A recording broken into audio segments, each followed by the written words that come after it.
Hello everyone, उम्मीद है आप सब बहुत अच्छे होंगे और अपकमिंग एग्जाम्स की प्रिपरेशन आप लोगों की बहुत अच्छी चल रही है। आज बात करते हैं कि कोऑपरेटिव बैंक का जो डॉक्यूमेंट वेरिफिकेशन होने को है, चाहे असिस्टेंट मैनेजर हो या फिर आने वाले असिस्टेंट के लिए, जो अभी रिजल्ट तो अभी आया नहीं है, फिर भी डॉक्यूमेंट वेरिफिकेशन के लिए बहुत सारे लोगों के मन में क्वेश्चन चल रहा होगा। तो वही सारे क्वेश्चन को लेकर आज हम बात करते हैं कि क्या क्या डॉक्यूमेंट वेरिफिकेशन पे डॉक्यूमेंट आपको चाहिए, उस टाइम पे क्या क्या डिमांड किए जाएंगे कोऑपरेटिव की तरफ से। तो मेरे पास मेरे 2021 वाली सारी चीज़ें पड़ी हुई थी, सारी फोटोकॉपीज़ है मेरे फाइल में। तो मेरे को लगा कि आप लोग के साथ शेयर करनी चाहिए। वही सारी चीज़ें मैं बताती हूँ कि आप लोगों को क्या क्या लेके वहाँ पे जाना, और जो डॉक्यूमेंट्स नहीं भी हैं तो उसको आप कैसे मैनेज करेंगे, कहाँ से बनवाएंगे। सबसे पहले तो आपके पास रिसेंट की फ़ोटो होनी चाहिए, और प्लस में जो एप्लीकेशन में आपने फ़ोटो लगाई है उसकी फ़ोटोकॉपी 5-5, 6-6 कॉपी आप बनवा लीजिएगा। अगर नहीं भी होगा तो एक फ़ोटो से फ़ोटो 5-6 बन जाएगी ऐसे। फिर 10th की मार्कशीट, 10th की सर्टिफिकेट, 12th की मार्कशीट, 12th की सर्टिफिकेट। अगर बिहार बोर्ड वाले हैं आप, तो आपके पास तो 10th और 12th दोनों में सर्टिफिकेट मिलता है, वो सारी चीज़ें रख लीजिएगा। अगर सीबीएसई बोर्ड वाले हैं आप, सीबीएसई बोर्ड में तो 12th में सर्टिफिकेट मिलता है, 10th की तो सिर्फ मार्कशीट होती है, तो 12th का सर्टिफिकेट आप रख लीजिएगा। उसके बाद ग्रेजुएशन में आप ईयर वाइज भी, first year, second year, third year सबकी रिजल्ट होनी होगी। उसके साथ ही साथ अगर सेमेस्टर वाइज आपका पेपर होता है तो सेमेस्टर के सारे रिजल्ट्स होने चाहिए। और बात करें, अगर आपके पास डिग्री नहीं है, डिग्री यानी जो वो 3-4 साल बाद यूनिवर्सिटी से जो एक सर्टिफिकेट मिलता है, अगर वो आपके पास नहीं है तो प्रोविज़नल सर्टिफिकेट से काम चल जाएगा। अगर प्रोविज़नल नहीं है तो निकलवा लीजिएगा कॉलेज से, प्रोविज़नल एटलीस्ट चाहिए ही चाहिए। फिर उसके बाद बात करते हैं कंप्यूटर सर्टिफिकेट की। कंप्यूटर सर्टिफिकेट आपसे मांगा जाएगा आपके डीवी में, वहाँ पे बोला जाएगा कि आप कंप्यूटर सर्टिफिकेट दिखाओ, चाहे 6 महीने का हो चाहे 1 साल का हो। तो आप HDCA और DCA कोई भी आप प्रेजेंट कर सकते हैं, और जिनका BCA वगैरह है तब तो फिर कोई दिक्कत ही नहीं है।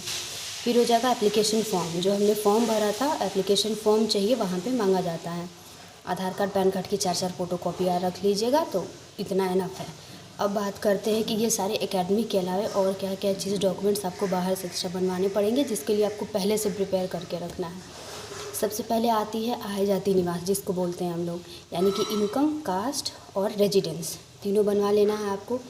अगर आप जिस भी कैटेगरी में लाई करते हो, OBC हो गए, EWS हो गए, SC ST जो भी है, तो वो सारी उसकी सर्टिफिकेट बनवा लीजिएगा। जो DM लेवल से बनती है, अनुमंडल से जो बनता है, तो वो आप प्रिपेयर कर लीजिएगा। और इन सब के अलावा एक SP ऑफिस से जो पुलिस कैरेक्टर बनता है ना, वो वाला बनवा लीजिएगा, वो भी चाहिए होता है। वो वहाँ पे डिमांड करेंगे आपसे कोऑपरेटिव की तरफ से। एक आप सबको एक मेल जाएगा जिसमें सारे डॉक्यूमेंट्स की लिस्ट बनाई रहेगी, जैसे यहाँ पे बनाया हुआ है, आप लोग शायद देख पाएंगे इसको।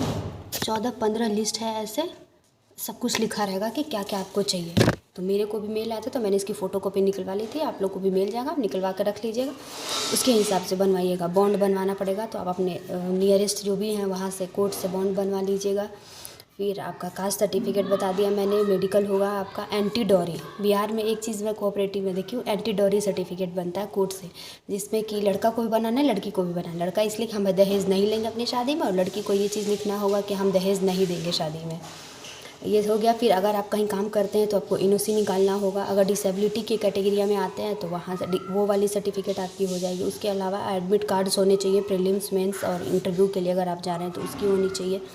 रेजिडेंस जैसे मैंने पहले बोल दिया। कैरेक्टर होने चाहिए, तो कैरेक्टर वाला एक फॉर्मेट आपके वेबसाइट पे सब कुछ अवेलेबल रहेगा, सारी फॉर्मेट वहाँ दी रहेंगी, चाहे मेडिकल की हो चाहे किसी भी चीज़ की, सबकी फॉर्मेट वहाँ रहेगी। आप वहाँ से डाउनलोड कर लीजिएगा, सबकी फ़ोटोकॉपी निकाल लीजिएगा, उसके हिसाब से आगे काम कीजिएगा।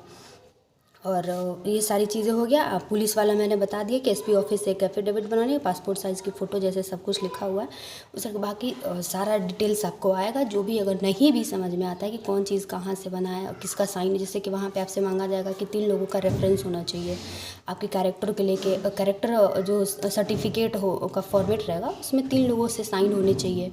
तो एक अपने गाँव के वार्ड से करा लीजिएगा, एक अपने टीचर से करा लीजिएगा, एक जो भी हाई अथॉरिटी के गवर्नमेंट ऑफिसर होंगे, आप बैंक वाले जानते होंगे, या फिर किसी भी गवर्नमेंट ऑफिसर से करा लीजिएगा ऐसे। और रेफरेंस की बात करें तो रेफरेंस में 1-2 अपने पड़ोसी को करा लीजिएगा। ऐसे ही सारी चीज़ें मैं तो अपने गांव से सरपंच से करा के ले गई थी। तो ऐसे 3-4 चीज़ें जो भी है, हाँ, आपको आप पूछिएगा, मैं आपको बता दूंगी कि कौन चीज़ कहाँ से कैसे बनवानी है। बाकी सब कुछ अवेलेबल रहेगा ही। बाकी तो इंसान धीरे धीरे सब कुछ सीख जाता है। मेरे टाइम पे भी हमको भी कोई आइडिया था नहीं, मुझे तो कोई बताने वाला था नहीं, तो मैं और पापा बहुत परेशान हुए हैं।